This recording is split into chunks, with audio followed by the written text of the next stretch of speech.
The Mac Observer's Mac Geek Gab episode 879 for Monday, July 5th, 2021.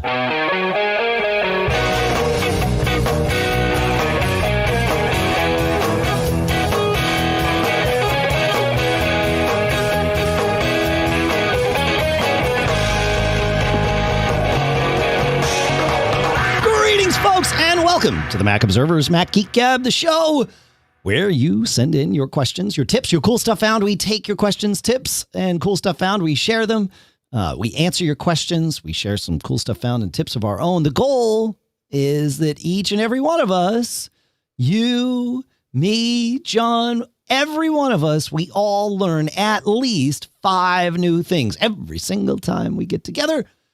Sponsors for this episode include LinkedIn Jobs at linkedin.com/MGG, where you can post your first job for free. Linode.com/MGG, where you get $100 in free credit just for starting an account there. And then TextExpander.com/podcast, where you get 20% off your first year's subscription. All tools that we use here, and we will tell you about how we use them a little bit later here in the episode. For now, here in Durham, New Hampshire, I'm Dave Hamilton. And here in Fairfield, Connecticut, this is John F. Braun. How are things today, Mr. John F. Braun? A lot cooler than it was earlier in the week. It's true. Yeah, things have cooled off. I think kind of like nationwide or beyond. But yeah, things were a little nuts. I would have said that we were having a heat wave here, and I guess technically we were, except compared to like the people in like Portland, Oregon, and even in Alberta, Canada, like they were all like in the 110, 120, even 130 degree Fahrenheit. That's hot. So, yeah. Yeah, record high temperature. Yeah, yeah. It could be a trend or not. Yeah, yeah. I hope it doesn't remain a trend for this summer. That was. I mean, although it was kind of nice. I mean, again, here it only hit 100. So, and I say only. So it was nice. We have one of those during COVID. We bought one of those inflatable pools to put in our yard because we figured, what the heck are we going to do all summer not being able to go anywhere last year? So obviously we set that up again, and it was really nice. Like that stupid thing was, I think it was almost 90 degrees for a couple of days, which was, was something to do. And that was at like 6 p.m. when the sun had gone down. So I'd like finish work, and Lisa and I'd go like bask in the pool or play beer pong or something. So it was fun, something to do. Empty nesting like bosses. All right. Are we ready to get to this, John? Shall we? Yes. Okay. Patrick sends us 2 quick tips. He says, these days I'm helping with the production of a lot of hybrid church meetings, connecting the people in person with the people online. I often have to share my screen, so 2 things can't be shown: notifications and my messy computer desktop. He said the normal way to turn on Do Not Disturb is through the control center. He says a quicker way for me is to toggle Do Not Disturb by holding down the Option key and clicking on the date and time. That will toggle on and off Do Not Disturb. That is correct. That toggles it on and off permanently, though. So be like you. I say this to myself. I often forget that I have turned on Do Not Disturb on this particular machine. And then, I'll be here doing something that's not podcasting. It's like, how come I'm not getting notifications? Like, that's why. It used to be pre-Catalina, right? That's what we're on now. Man, John, I am like, Big Sur. Sorry. Pre-Big Sur. It would, if you did that option, click on the date and time, it would just Do Not Disturb you for 24 hours, and then you'd get it. Or it wasn't the date and time; it was the little, notification center thing. But with Big Sur, it's permanent. So I often will use the control center and be like, do it till tomorrow, or do it till tonight, or whatever. But that's my thing. But you're right, absolutely right. A faster way, Patrick, if you have to do it in a pinch, is option click. Just be aware. His second quick tip. As far as a messy computer desktop is concerned, enabling stacks on the desktop can really clean things up. But the best way to hide is to hide all the icons entirely. There are plenty of apps to do this. He said, I use an app called HiddenMe. Oh, we'll put that in the show. That's like a cool stuff found. Look at that, a little bonus. I like it. He says there's a free version, and the pro version supports multiple monitor setups. So, very cool. Yeah, you're right. There's lots of apps to do that. the way I've started doing it is I swipe right. I guess that's swipe left. I don't know. I swipe to a different desktop. I'm not into the whole swipe right and swipe left thing. Thankfully, I've been able to avoid that. But anyway, I do the multi-finger swipe on my trackpad, and that brings me to a new space, which has clean desktop for me for whatever reason, and that's good. So that's how I've been doing it for presentations is that. But you're right. Yeah, probably safer to use something that's actually going to hide all your icons. Because now that I'm thinking about it, I don't know why my extra desktop would have no icons on the Finder unless it's set that way. I don't know. Shouldn't it just show me everything? I don't know. Like, this seems weird now. This seems suspect. My anecdotal, reliable scenario doesn't add up. So now I got to figure out why. I don't know. I just try to avoid putting stuff on the desktop unless. Oh, I use the desktop as a catch-all for a lot of things, man.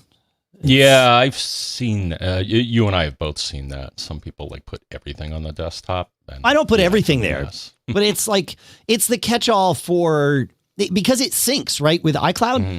It's great. Like, I create our episode images, right? Like the ones that you see in either on the YouTube channel or for the episode. Sadie does the ones for like all the other little snippets, but I do the ones for the episodes you see in your podcatcher and stuff. And I save those to the desktop, but I also have a Hazel rule that clears those out after 2 weeks and archives them. So they're not like there, but it's just handy. Our file, the BB edit file that I store our show notes and chapters and stuff in, that lives on my desktop. So it's just synced and it's always right up front. So, I mean, I'm sure I know I could do that with a different folder, but desktop works. So yeah, it's a catch all is wrong. It's a catch specific thing. So then I have a folder called Kill Me on my desktop. That might have been one of the best things I ever did, because I can put things in there knowing that they are temporary. Like, I only need it while I'm focused on it. And then anything else in Kill Me, I know can just be blown away. Like, I know that by putting it in there, it is not something I plan to save. And so I don't have to rethink it. I don't have to comb through things. If I want to blow away everything and Kill Me, I can blow away everything and Kill Me. Like, I've already pre-made the decision for myself. It's amazing. Real efficiency booster. I don't know. Uh-huh. Yep. You're going to get your 5 things before we get through Patrick. Although I think we're through with Patrick, John, right? Is it time to go to Steve? Mm-hmm. I think it's time. Okay. Where is Steve? I swear I prepped this. Maybe I didn't. Maybe I can share Steve's tip regardless. So Steve shared with us a great tip that he found elsewhere on the web. He said, you know how there's that back tap thing that we can configure now on our phones to do a thing. And we've talked about, I had it set for screenshot for a little while, and I don't know, I just never thought to use it. Plus there's already a shortcut for doing screenshot. Well, Steve says use it to activate the flashlight on your phone. I can see that being really handy. The only thing is, if you're getting false triggers of that back tap, your flashlight might just come on randomly and potentially stay on. So that might be a bad thing. But that might be one of the better uses of back tap, so that you can just grab your phone, tap it, and now you've got a flashlight. You don't have to wake up the screen and hit the button. And not that it's hard, but quick tips, shortcuts. That's what we do. Thank you, Steve. I did find his question. I just never moved it over. All right. You want to, that's the end of my quick tips. Do you have anything you want to take us to Ben? Let's go to Ben. Great. Ben says, hi guys. A client with a propensity for dropping her iPhone, especially while running, will certainly get a solid case and screen protector for her new iPhone 12 mini. However, she wonders if there's any value in adding a lens protector.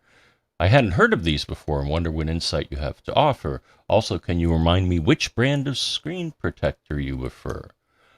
So what I got to say about this, Dave, so I have an iPhone 12 mini blue. Right. So I'll throw my hat in the ring and say that the case that I like, and it has saved me, is the Spec Presidio Perfect Clear.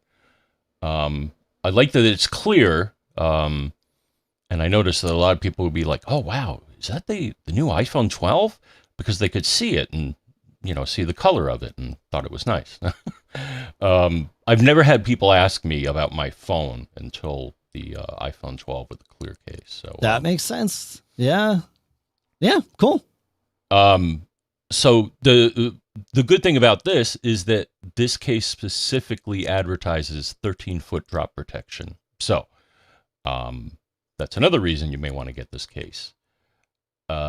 As for lens protection, I mean, the case does, give you a little bit more distance between the lens and whatever you're dropping it on. Well, I think any case would really do that for you. Sure. But to be honest, I've never had a need to protect the lens. And the current one, what they say is it's a sapphire crystal lens cover, I think is what is on the current phone. Okay. So that should protect you, but I've never seen a scratch personally. The thing is, if something terrible does happen, unfortunately, I was not able to find how much it costs if you do damage the lens. But I did find an article over at iMore that stated the iPhone rear glass can now be repaired without replacing the phone. Right. That was not the case with previous iterations of the iPhone, but with the 12s, yeah, the rear glass. My guess is if you had to replace the lens on the back, it would be the rear glass. But that's a way cheaper, way less expensive scenario than in the past. Yeah, as far as lens protection, I mean, I've certainly heard about this. I've never used any lens protection. I always felt like whatever I put on there would be far more likely to get scratched than the lens itself. And then suddenly I'd be taking pictures through a scratched lens because, like you said, Apple uses sapphire glass on those camera lenses for exactly this reason. I don't drop my phone. I always keep a case on my phone. I always keep a screen protector on my phone. I don't drop my phones all that often. It happens, certainly, but it's not something that I make a habit of for whatever reason. I just, I'm not clumsy in that way. I'm clumsy in plenty of other ways, just not that way. But my family members all have proven that they are experts at dropping their phones in one way or another. And we have seen front glass cracked. We've seen, scratches and or dents being put in the side of the phone, depending on the model. But we've never seen an issue with the camera glass, like with the lens glass from any of us. Doesn't mean, we're an anecdotal set of 4 people over probably, I don't know, 20 iPhones or something ridiculous. But we've never seen an issue with that. Doesn't mean it doesn't happen, but I don't spend any time worrying about it. But tempered glass on the screen as a screen protector, absolutely. And as far as brand, my advice, do not buy name brand tempered glass. You will be spending extra money on name brand tempered glass for the name brand. I always buy the Amazon special $8 worth of 3-pack for tempered glass. And that way I don't feel like if somebody gets even a slight crack, I don't understand this actually. Like I said, my family definitely drops their phones more often than me. Like my kids and even Lisa at times, I'll look at their phones and their screen protector on their phone has just spider cracks in it. And I'm like, don't you want to change that? They're like, no, it happens all the time. I'm like, no, it doesn't. Like, look at my phone. It doesn't happen. But the nice part about buying the, 3 for $8 pack or whatever it is on Amazon for that is that you can, replace it easy without thinking about it. It's like it costs a few dollars. So if you're doing it 3 or 4 times a year, it's like, okay, well, that's $10. It's great. And you keep your phone protected. And I have had the tempered glass protect me. I dropped my phone once on my friend's asphalt driveway and it landed perfectly flat on the face. And I was like, oh, crap. I was just getting out of my car. It was for a band practice at his house. I had too much stuff or whatever. I was just being stupid. And so I'm like, okay, here we go. And I pick up my phone and it's shattered. I mean, just shattered. I'm like, okay, I finally did it. Like, fine, whatever. It happens. I knew it was going to happen at some point. And I went around to the trunk of my car where I was going to get more of my stuff, like my drums or my stool out or whatever. And I peeled the screen protector off, and the glass underneath was pristine. And it was like, oh, thank goodness. So it does save me. It saved me, and it will save you. And that was one of the cheap ones. So don't I should say probably. People do send us, the brand name screen protected glass to review at times. So at times I will have those on my phone, but I'm pretty sure this one was just one of the cheap ones. They were all basically the same, as near as I can tell. So, we got a few comments in our chat room here at nice. live.macgeekgab.com. That is correct. I think that's where it is. Yeah. So Kansas Dave says Apple sells Belkin. Yep. So that's an endorsement of sort for screen protectors. But Jeff brings up a good point. From a photography point of view, he would not put anything over the lens because it could reduce the quality. And he says he doesn't even use UV filters on my DSLR. And that actually reminds me, man, in the past when I was into more serious photography, you can actually get filters for things like UV, and I got another one. A polarizing filter is another. I should see what's out there to let you play with your iPhone camera lens. Yeah, for sure. Yeah. All right. Before we go on to the next thing, John, I'm going to ask you, did you turn on your dynamic compression in Audio Hijack today? Because I am finding that I need to add a lot of level to you, which tells me that you're probably pretty low on the YouTube channel. Is it all set the way it normally is? It could be something on my end. I mean, do I want to move this thing to the right? No. Is it on? Is it enabled like it normally is for you? Yeah. Okay, great. All right, then I'm sure it's fine. I'm like, I don't know. Something probably changed here on my end. I'm not getting as much from you, but as long as it's working, and I've asked the people at live.macgeekgab.com to confirm that you sound loud enough in the YouTube, because I'd hate for our YouTube clips to be, imperfect. Yeah. All right, cool.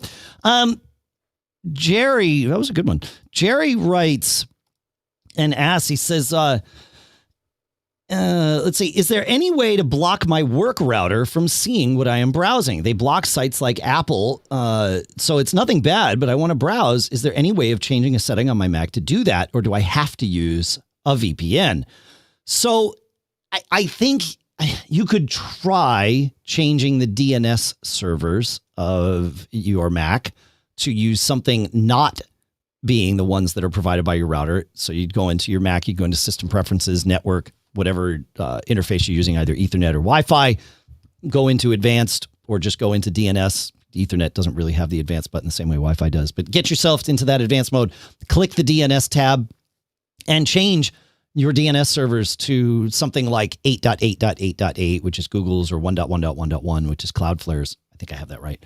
And see if that helps you. If it does, then that's how they're blocking it, and they're doing it by DNS, and now you've gotten around it. Whether or not that's copacetic with your employer, I'll leave between you and them. But that was going to be my comment, is trying to circumvent workplace. Yeah, we're not here to comment. I mean, we can comment on it. We're not here to provide judgment on you or your employer's policies, but you should check with them because you don't want to lose your job over this. Yeah, no, that's a fair point, John. But I think you're going to need a VPN to do this. And so, if you're going to go with a VPN, and it's funny, in pre-show we were talking about this, a paid VPN is going to be better for a variety of reasons. You're probably going to get a higher quality of service. You're almost certainly going to be able to find a paid VPN that does not track your usage and sell your usage to make money, because everybody needs to at least cover their costs, if not make some money. And so if you're not paying them, then you are the product, right? It's good to remember. So the The VPNs that we pay for, ExpressVPN is not a sponsor anymore. They were, but I found out this week because I signed up for them. Again, is that expressvpn.com/MGG does still get you extra 3 months when you buy a year, which I just did this week. So that's one way to go. NordVPN is another great one as far as paid VPNs go. If you don't want to pay for a VPN, there are a few free VPNs that I have messed with and used quite a bit over the years that do work. And really, I've narrowed it down to two that I will use. Proton VPN is probably going to be the best of these, although it might not get you what you want because they have some limits on how their free VPN works. But they are very much a freemium offering in that they offer a free tier with limits and then an option to pay to remove those limits. So you're working with a reputable VPN vendor, right? That's probably not, in fact, I'm almost certain that Proton's not selling you data. So that's one, is Proton VPN. And then the truly free VPN where you should expect to have your data sold or at least tracked or something along those lines is ListVPN at listvpn.net.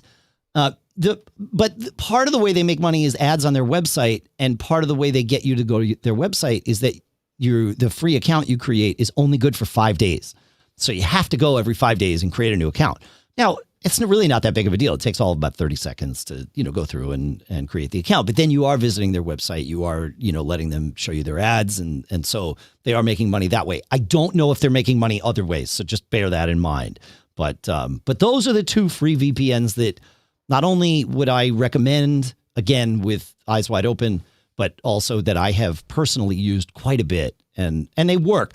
But I will tell you that moving from either of those up to ExpressVPN, speeds on ExpressVPN are like 10 times what I was getting with the free VPN. So if speeds, like if it's just for browsing or whatever, fine. If it's for, any sort of downloading or file transfers in either direction, probably worth paying. What did I pay for ExpressVPN? Like $100 for the year, $100 for 15 months because I used the old, I don't know why they haven't expired it, but expressvpn.com/MGG works. So, hey, it's good.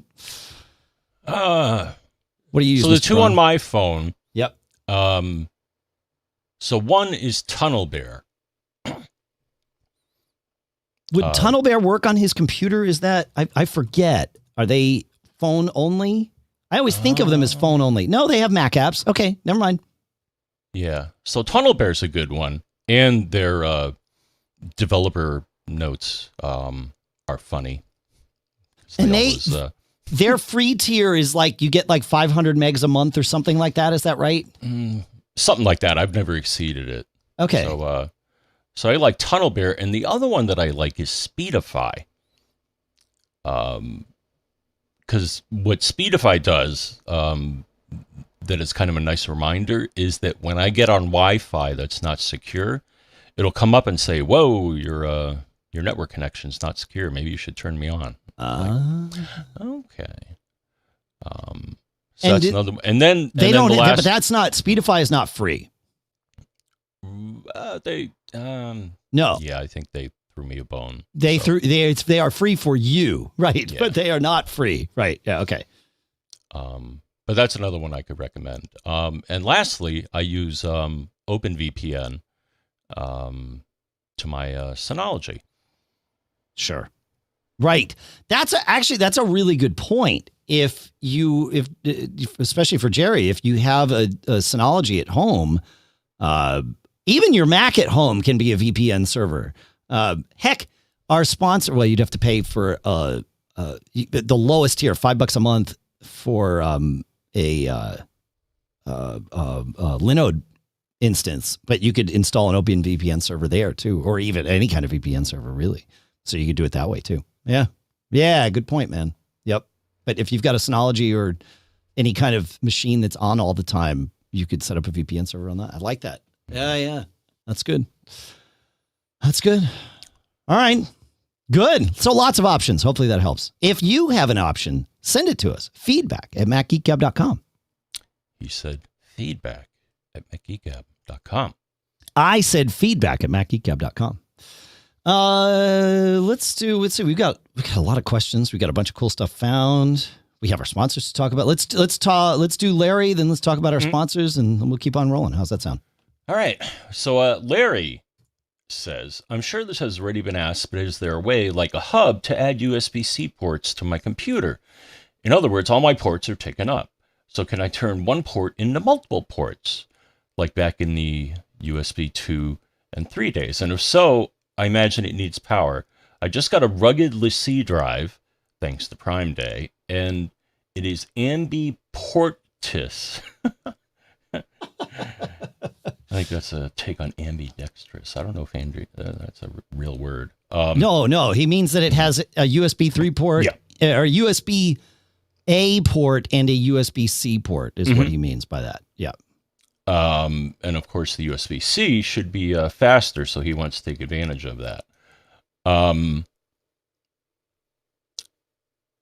So first, he said he wants his USB-C, and my reply is, I want my MTV. That's right. That was his intent. I want my USB-C too. If anybody even remembers MTV, are they still out there? I don't even know. Yeah, but they don't show music videos anymore. It's not a thing. That's right. All right. So I think the proper wording, but then I'll take it back, is what you're looking for is a dock, not necessarily a hub. But fortunately, there are docks that can give you more USB-C ports. If you're in Big Sur, then the one that you probably want to look at is the OWC Thunderbolt dock.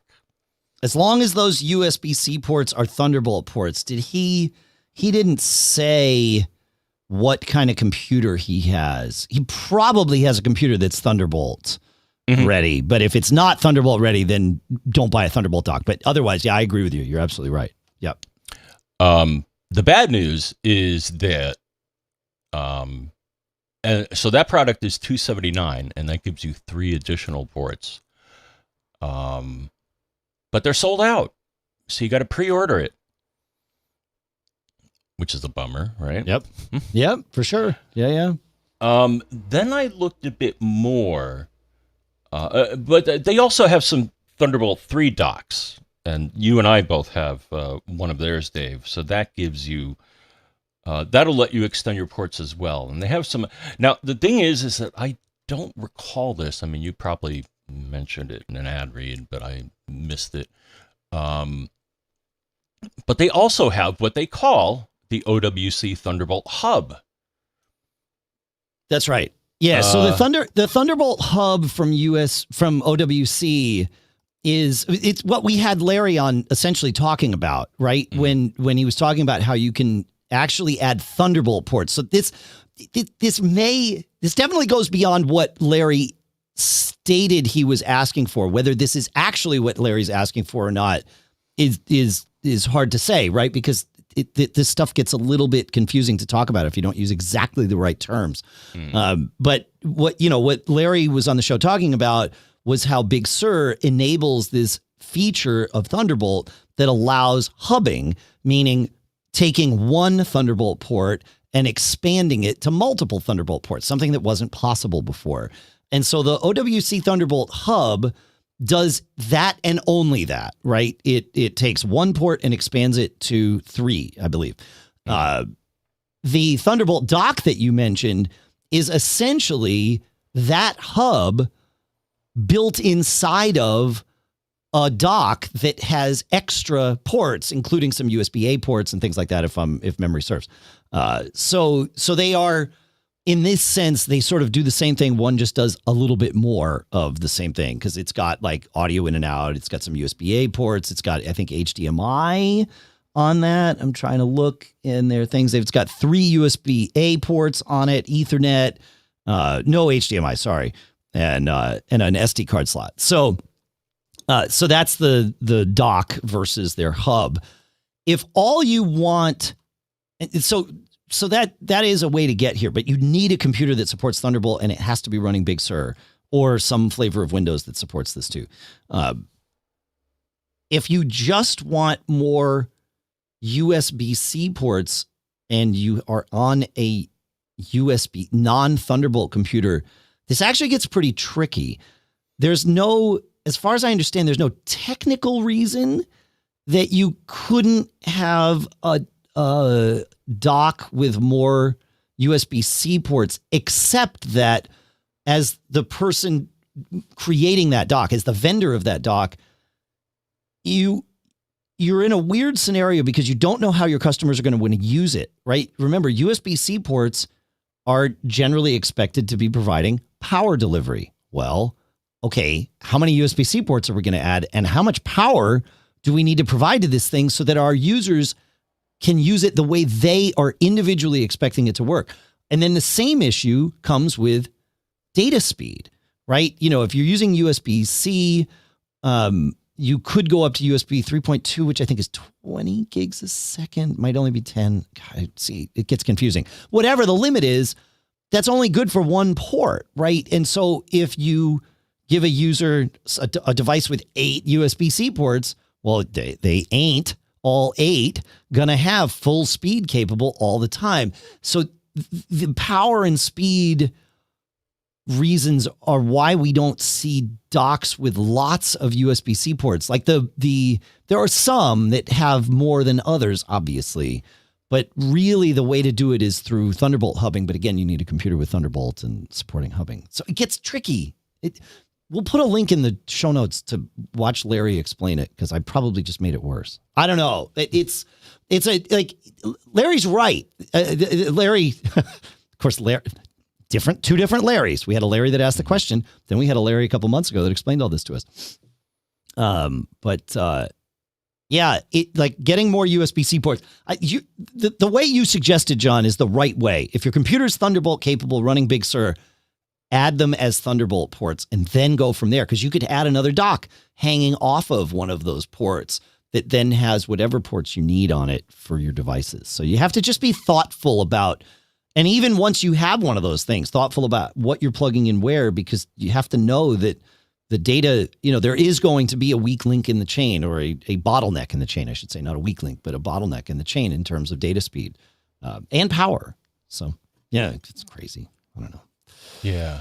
I mean, the other thing now that I'm looking at the product line here is that, so I looked at those drives, Dave, the C rugged drives. Yep.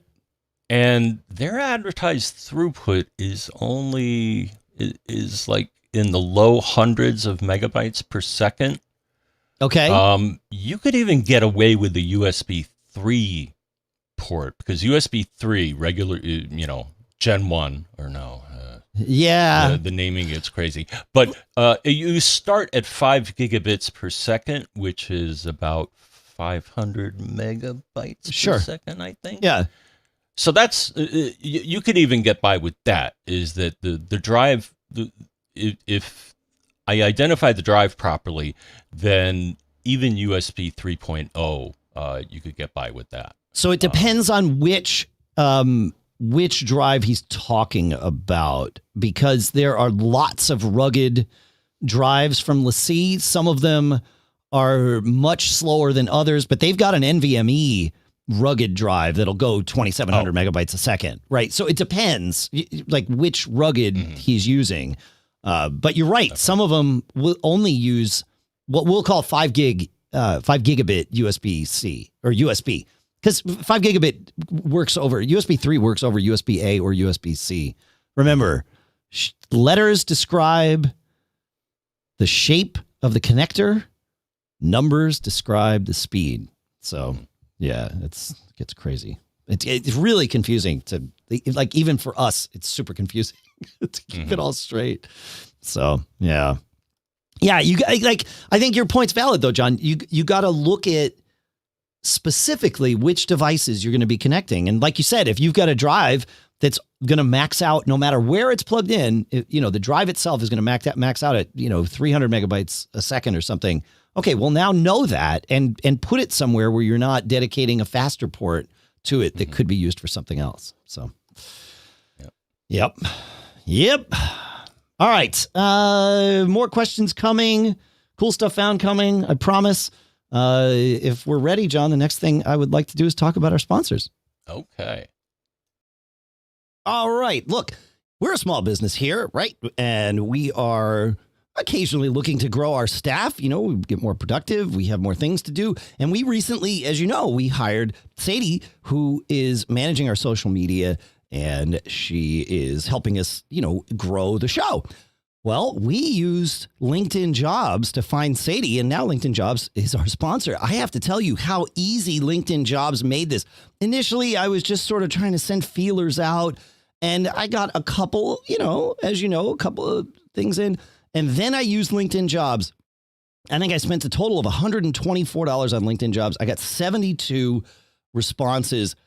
More than half of those were like very qualified. They were all qualified, but more than half of those were like the right people. And then we interviewed them and then obviously narrowed it down. And here we are. LinkedIn Jobs made this super easy and super affordable and worked. And you can get started by posting your job for free to reach LinkedIn's network of 740 million professionals. Yeah, you can have them fill out targeted screening questions to get your role in front of the most qualified candidates with the experience, skills, and motivation you need. And then it's easy, like I said, to filter and prioritize the top candidates that you'd like to interview. LinkedIn Jobs will help you hire the right person for your role. Did you know every week, nearly 40 million job seekers visit LinkedIn? And like I said, you can post your first job for free by going to linkedin.com/MGG. That's linkedin.com/MGG to post your first job for free. Terms and conditions apply, and our thanks to LinkedIn for sponsoring this episode. Next up is TextExpander. You know that I like to do things quickly. I like to do things efficiently, and I really am a perfectionist, and I like to get things right every time. Well, TextExpander makes it easy for me and the whole team here to use the right words for every situation, whether we need to like send something internally or delight our customers with effective, correct, grammatically correct, accurate answers. I can rest easy because TextExpander has it covered, and you can do the same thing. And now with improved web app security to keep your content protected. Very cool stuff. So one of the things we do is somebody will write in and say, hey, I want to know general information about, say sponsoring this podcast, right? We have a TextExpander snippet that gives them that answer. In fact, we have several snippets that we can link together in one email. So it's like, okay, yep, they're this type of company. They want to know this and this and this, and boom, boom, boom, boom, boom. Literally as quickly as I just described it there, we've now built an email that we can send back to a potential customer. We know that it has all the right information. We know that it is grammatically accurate. And we also know that we're able to do it very, very quickly. And you can do the same thing. TextExpander is amazing for this. And because you're a Mac Geek Gab listener, you get 20% off your first year. So go to textexpander.com/podcast to learn more. It's available on Mac, Windows, Chrome, iPhone, iPad. You're going to love it. And our thanks to TextExpander for sponsoring this episode. Next up is Linode at Linode, linode.com/MGG. That's where you're going to go to get $100 in free credit to start using, creating, playing with even your next server. We're geeks. We do lots of interesting things. We love doing interesting things.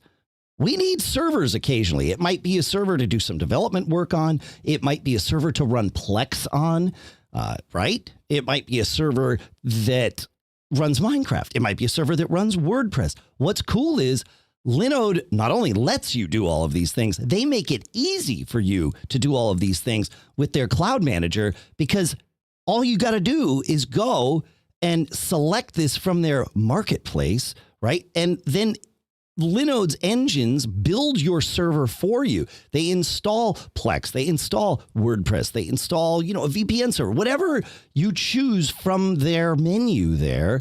It will build your server. It might ask you a few questions like, what do you want your login name to be? What do you want your password to be? Those sorts of things. And then boom, it's built. You don't have to know how the sausage is made on that at that level.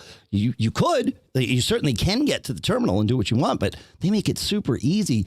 In addition to cloud hosting, Linode recently added GPU hosting plans for machine learning and neural net use built with RTX 6000 GPUs. So if it runs on Linux, it runs on Linode. Visit linode.com/MGG, linode.com/MGG. Click on the Create Free Account button to get started, and you'll get $100 in credit added to your account to use as you get started. Our thanks to Linode at linode.com/MGG for sponsoring this episode. All right, John. I'm actually, you know what? Brian, take it away. Hi, guys. I got a quick question. I don't even know how to search for this on Google, but I have an M1 Mac Mini, and when I go to log in after it's been asleep for a while, this happens about every 2 weeks or so, I'll go to log into it, and I start to type in my password, and I type 1 or 2 letters, and 4 or 5 go across the screen. And then I type another letter and another 3 or 4 dots.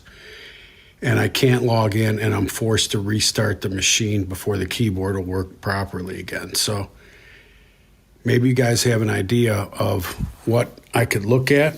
I'd appreciate it. Thanks for your help. Yeah, you bet. Okay, so that's like obviously abnormal. You're on a Mac Mini, so that tells me you're using an external keyboard. I would look at the keyboard. If you have a different keyboard to use, test with that, but that might not solve the problem if it's a Bluetooth keyboard, because it could be not a problem with your keyboard, not a problem with the Mac Mini, but a problem with the radio waves near or around your computer. Because if you've got a USB hard drive near your computer, that will resonate at similar frequencies to the 2.4 gigahertz range that your USB 3 specifically resonates in that 2.4 gigahertz range, which is where Bluetooth and also some Wi-Fi live. And it can cause interference exactly like this. So I'm wondering if that's the issue. Your solution where you reboot and it works, like it's hard to say. Without being there, we're not getting that. Like, it's hard for our guts to like truly grok your scenario. But my guess is that you've got a USB hard drive. Simply try moving it to the other side of the computer or something, just so that it's away from the Bluetooth antenna a little bit, and maybe that'll do it. I don't know. What do you think, John? I'm wondering, here's a place to look. I don't know if there is anything here, but system preferences, keyboard, text. There's a replace feature there. Just make sure that's not, there's nothing there. Yeah, I mean, I have a lot of things in my text replacement. I'm pretty sure you like it's worth looking there for sure. But like, because I use text replacement all the time. In fact, I'm shocked that yours is empty. Like, that's a great little thing to use because it syncs with your phone and all that stuff. Like, I use that and TextExpander together to get some text replacements done. Like my phone numbers and email addresses, those I put in text replacement, and then things like I just said about, like, you know, the sponsor replies and things like that, those I put in TextExpander because I can customize them a little bit better. But I'm pretty sure that these are disabled when you are typing in password fields. Like, it's not doing this replacement, but it could be. Like, you're like, fair, go check this. But my guess is this is not the issue, especially in an Apple, you know, login field where you aren't even like logged in yet. It's probably hasn't. It's probably not using these. But sure, yeah, fair. I actually had that same thought, but it's probably not that. My guess is that it's it could just be a broken keyboard too, right? Like, that's possible if the keyboard is just flaking out, but probably not. Probably not. Yeah. Interesting problem. Hopefully it's the USB thing, and hopefully you can, you know, you might need to get a longer USB cable to just move that drive a little bit further away from your from your computer. To that end, a lot of routers these days will use, will let you plug a hard drive in, for time machine backups or like lots of other things, right? Make sure you are aware if that hard drive is a USB 3 drive. A lot of routers will have a checkbox in their settings to slow that drive down to USB 2 speed so that it doesn't interfere with the 2.4 gigahertz radios that are right there in your router. You kind of need to prioritize which way you want to go with that. So, Paul Franz in the chat room at live.macgeekgab.com suggests checking the battery on the Bluetooth keyboard. That I could see causing interference. Sure. Yeah, sure. Yeah, I'm wondering. I'm trying to think when I got upgraded my parents' iMac, the keyboard that it came with, I think, is a wired keyboard, or is the wire just charging it? Oh, good question. Yeah, it could. I think it could be either. It depends on what you chose or what was chosen for you if you were buying like a refurb model or something in the box. Because obviously, Apple sells both, or at least has at times. I'm pretty sure they still sell a wired keyboard, but they might not. Yeah. Yeah. Actually, I don't think get yourself a wired keyboard, because personally, I don't like Apple keyboards. I have a Logitech.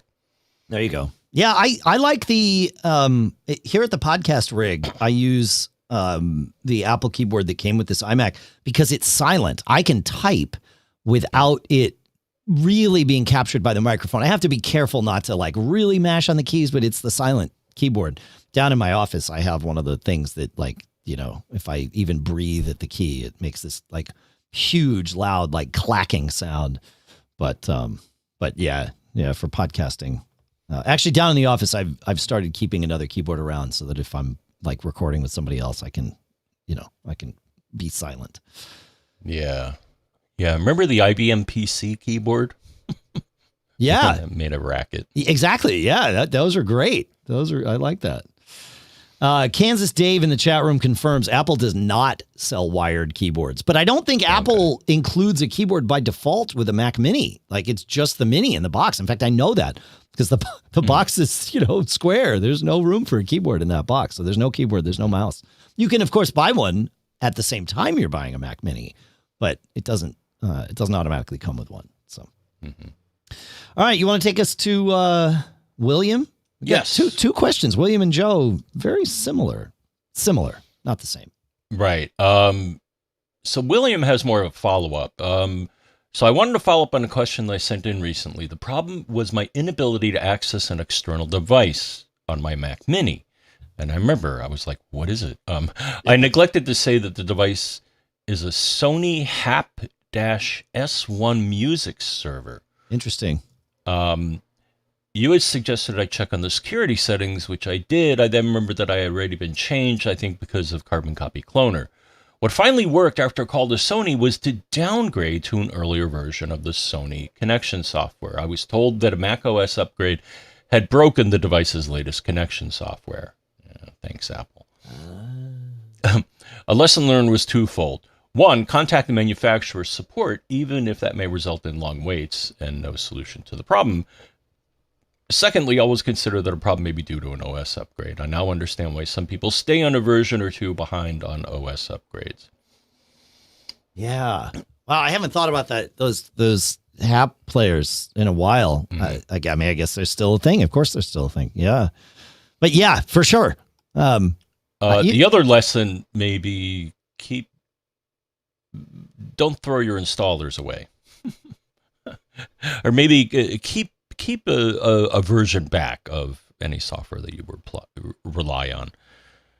For hardware, driver software, I am religious about that. I always take the things and I throw them. I have a folder on my disk station that I probably have stuff out there that's way too old to be valuable anymore. But I know that I've always got the most recent, and the one before it that worked. So yeah, that's really the key, I think. So yeah. All right. Good stuff. All right. And, Joe? kind of in the same theme from Joe, he asks, how do I go about installing an old Mac OS on an external drive? I need to install 10.11 on an external partition in order to run some old Harmony remote software. I have a 4 terabyte external drive with 4 partitions, with one 500 gig partition dedicated to this 10.11 install. The 4 terabyte disk is GUID, and all the partitions are journaled and extended. I'm doing this on a 2009 iMac running 10.13.6. I have the 10.11 package downloaded to both my internal SSD and also to a blank Harmony 10.11 partition. When I run the installer, it gives me only 2 options, the internal SSD and one of the 4 terabyte disk partitions, but not the blank one I want to use. I tried using the option key and clicking about, and have done numerous Google searches trying to find out how to do this, but as far nothing has given me the option for the Harmony 10.11 partition. I've spent a couple hours on this already and have some more ideas, but this was supposed to be the easy part of what I'm ultimately trying to accomplish. So I was hoping you guys have a quick and easy solution for me. One thing I'm still considering, find a small 500 gig standalone 2.5-inch drive and erase it specifically for the task. Not sure why this would be different than the partition. I agree. I'm also cloning the 10.13.6 partition to a blank partition, then seeing if I can run the installer and have it downgrade the system, though I don't think this will work. All right. I don't know why it's not visible to the installer either. I've never run into this. I mean, you could remove and recreate that partition. Maybe that'll unstuck something that's stuck. If you do have a spare drive, I think that's probably the best solution. Though actually, I was thinking of another solution. If you need to run an older OS, perhaps a virtual machine like VirtualBox, which is free, last I checked, or parallels of VMware, which are not free, could be another way to accomplish your task.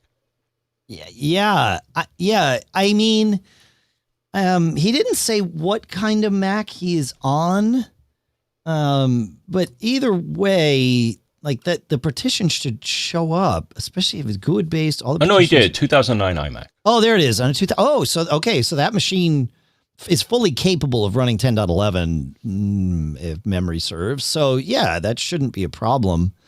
Interesting. I'm also wondering what Harmony software. Like, I do want to derail us a little bit here, but not quite yet.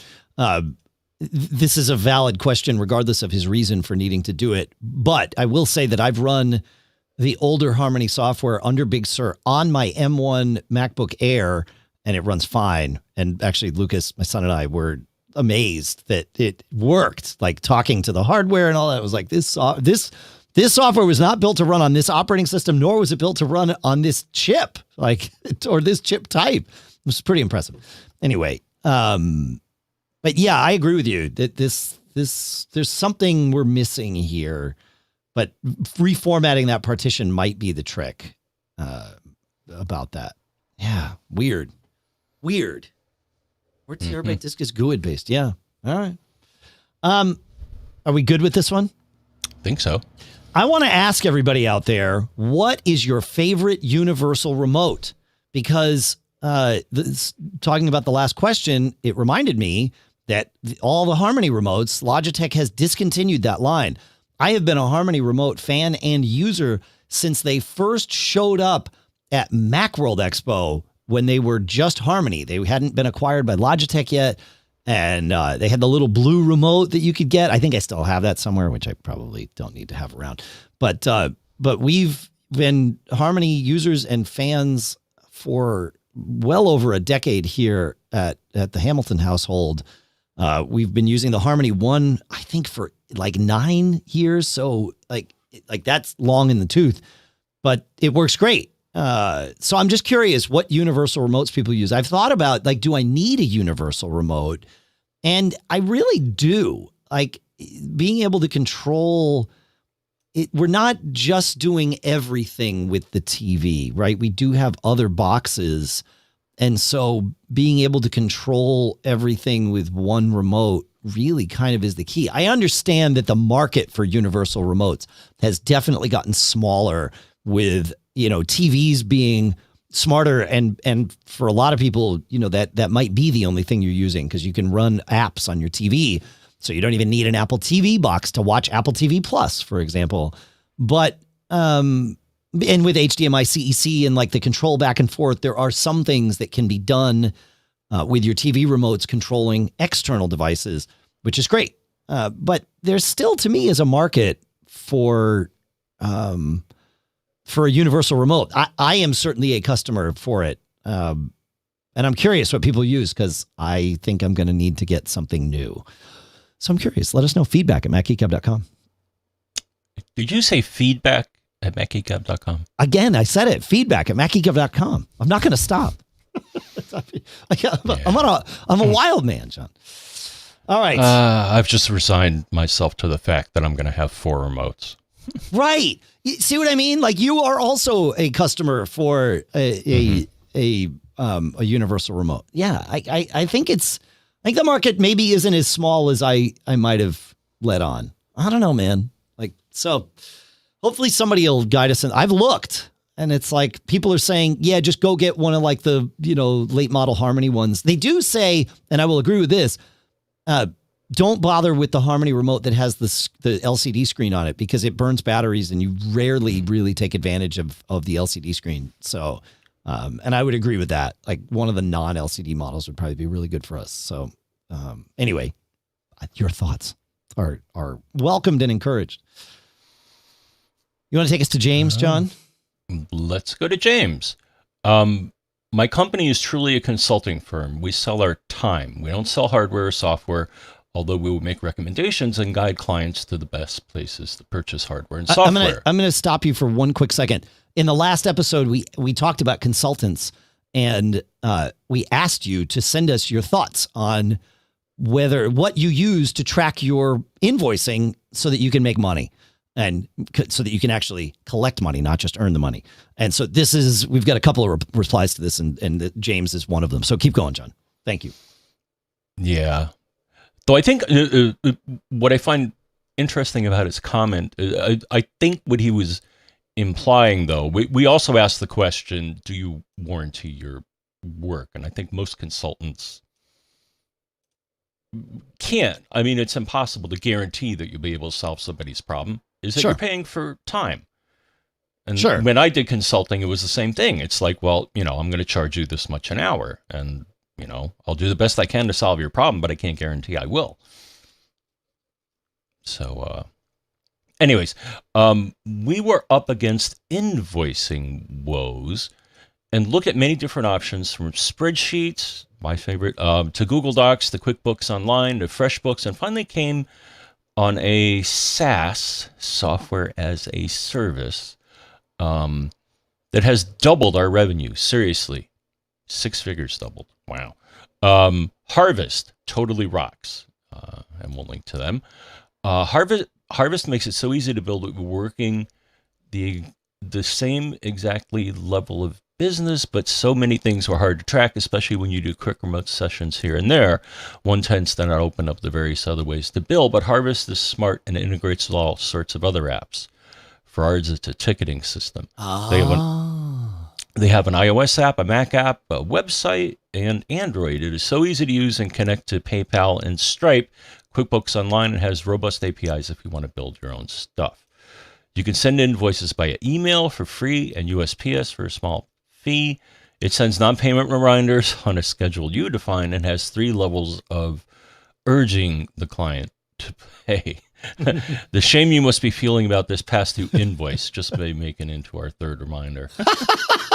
You're welcome for that, James. I had to use that this week again, and I laughed. Oh, really? Oh yeah, no, I use that for me. I don't think I've ever gotten somebody. Actually, I did. I got one person to pay using the "shame you must be feeling" line. But that is, James, you might not want to bake that into your 3rd automated reminder because you might get more pleasure out of it if you can actually send that to the client. So just a piece of advice because we care.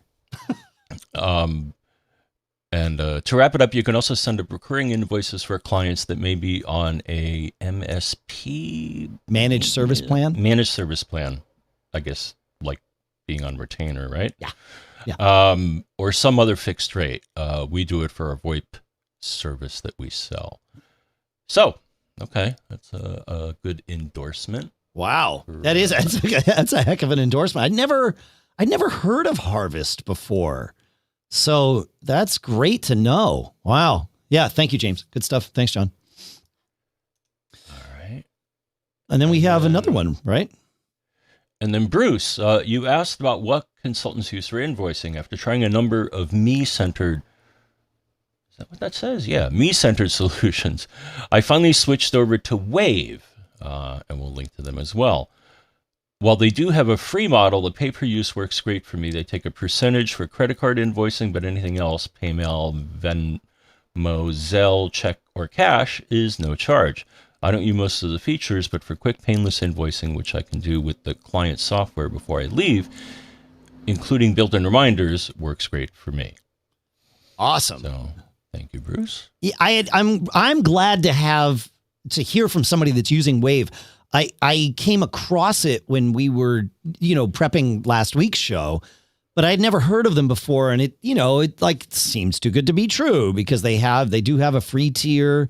And for a lot of people, the free tier is, what you need, or like with what Bruce is saying, the pay-per-use tier where you're paying for the transaction fee, which their transaction fees are pretty, like they are as good as what you would likely get on your own.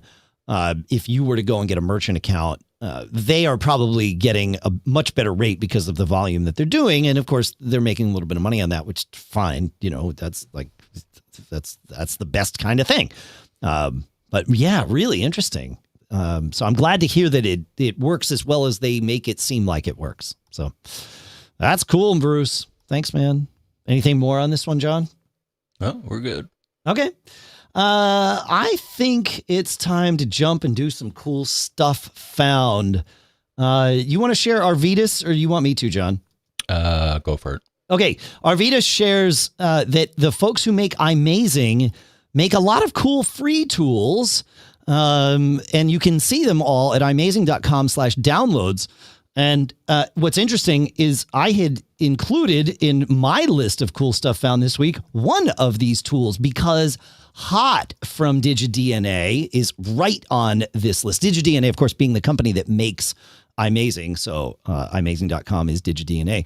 But Hot is a tool that we talked about probably 6 months ago that would tell you when your Intel Mac was going to be doing like heat-based throttling of your CPU speeds and things like that. Essentially, they built it so that you could use it on your Intel Mac and then decide, ooh, I want an M1 Mac, right? Well, now they've added M1 Mac support to Hot so that you can see if and potentially when your M1 Mac is doing any CPU throttling.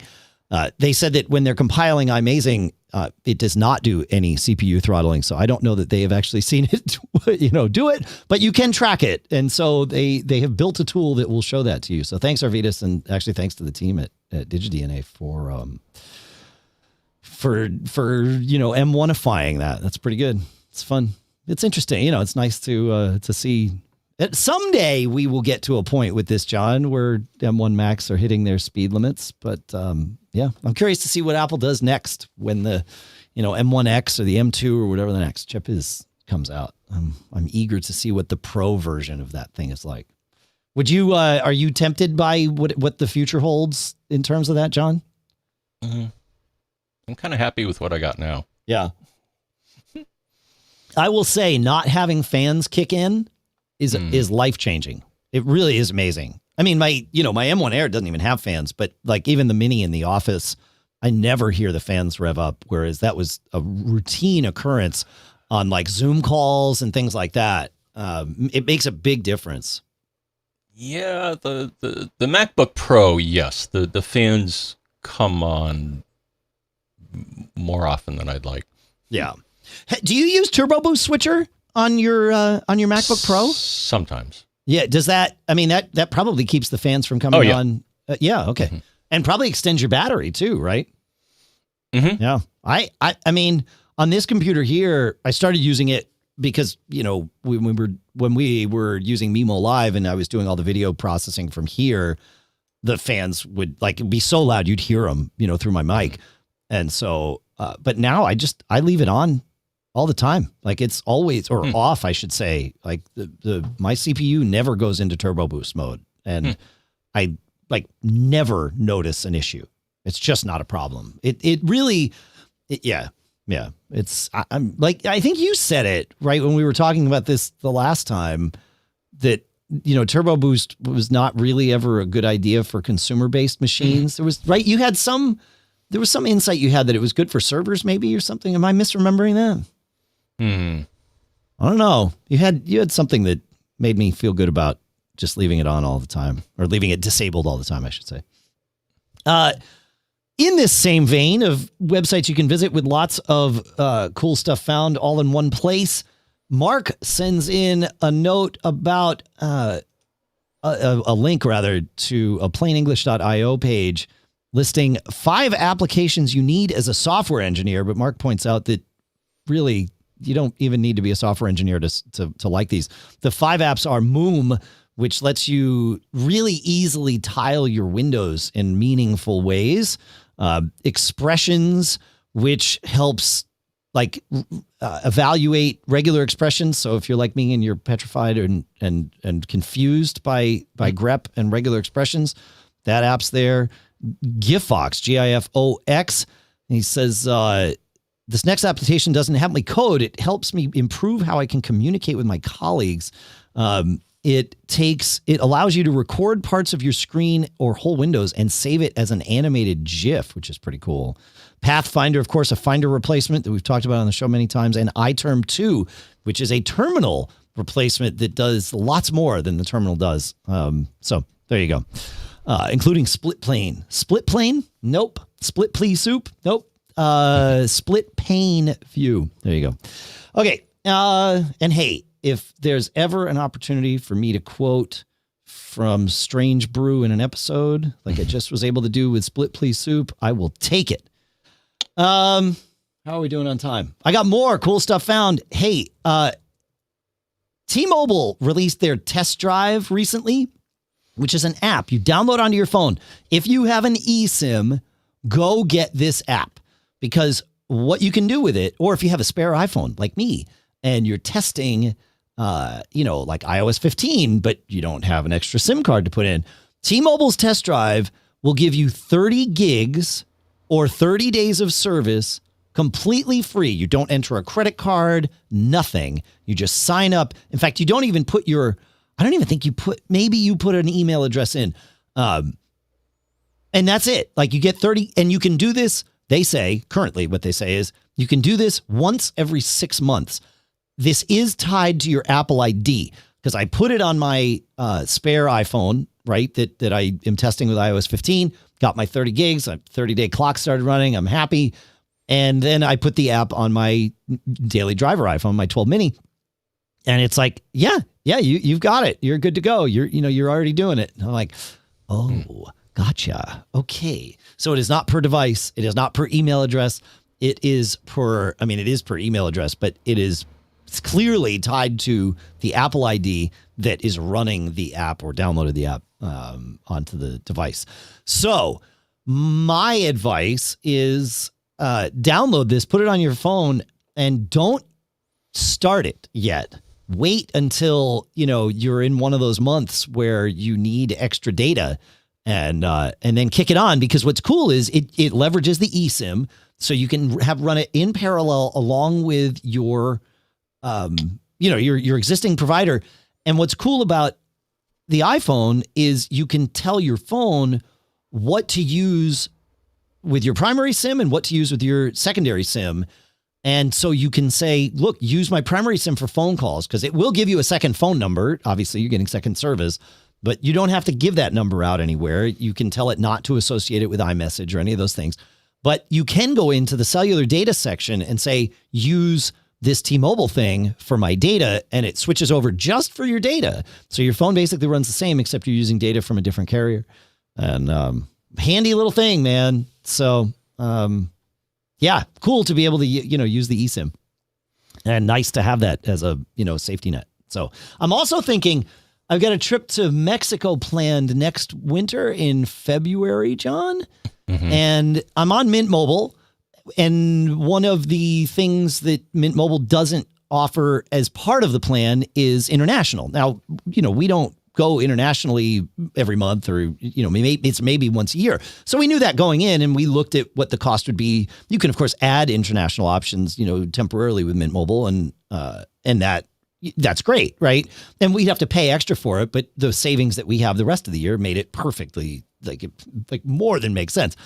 But I'm thinking my 6 months will have reset by February, and maybe I just use T-Mobile for my data while I'm down in Mexico, and I don't have to worry about it because 30 gigs would be more than enough. So I'll have to see if that works out. Otherwise, I'll just pay Mint like I was planning on it. And Mint's not a sponsor anymore, but just like with whatever we were talking about earlier in the episode, maybe ExpressVPN, the mintmobile.com/MGG thing still gets you the deal, so you can use that too. Anyway. All right. One thing I like, so it's cool how it enhances the UI. So I activated this, so I got the plan. Sure. But for example, you will now see in the top of the screen, you'll see two signal strength meters now, because you are connected to two different providers. Right. If you pull down on the screen, when I pull down now, it also on the control center, it'll show, T-Mobile is your secondary and VZW Wi-Fi is your primary, and it'll show that too. So that was neat. And lastly, if you go to, so you talked about how they give you a phone number, and I was like, wow, I want to try that. If you go to the phone and then click on the keypad, now on the top of the screen, it says primary. If you want to dial from your primary number, and if you tap on it, it's like, or you can dial from your secondary. So just for fun, I set it to the secondary and then called my landline, and then it was like, oh yeah, look at that. Yeah, cool. I wonder what would happen if you set it to the secondary and called your primary. Would you be crossing the streams at that point? Ooh. Like, right? I'm not going to do it now. Okay, yeah, maybe not right now. That's right. Yeah, it might cause a cascading failure of sorts.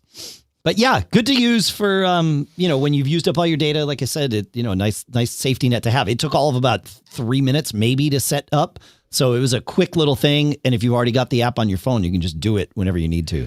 So the only thing is the 5G data speeds aren't that great where you are. For me. Yeah, you have crappy 5G data speeds on both like Verizon and T-Mobile where you are. Yeah. Is that I'll get, when I did speed tests, I would get on the order of like tens of megabytes per second, or megabits. Yeah. Yeah, I get much better.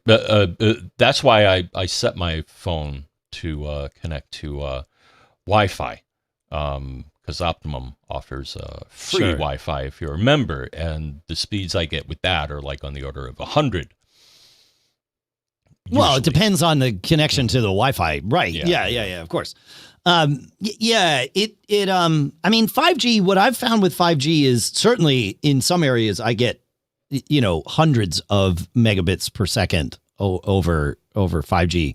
And that's not with millimeter wave. Like, I'm just talking regular 5G, but not all areas. Like here at the house, I'm not right near a 5G antenna, so I get, less.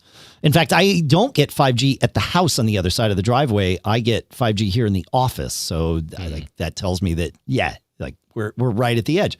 But really what 5G, the problem I think it solves more than speed is density, right? So you can have a lot more people connected to a 5G tower and still get good speeds, good latency, good connection and good latency, which will give you effectively faster speeds. If you've ever been in like a sports stadium or something with, everybody with their phones, you've got tens of thousands of people with their phones on LTE that can, you can see 5 bars. I can be at TD Garden and see 5 bars of LTE and can't get any data out because the system is just clogged.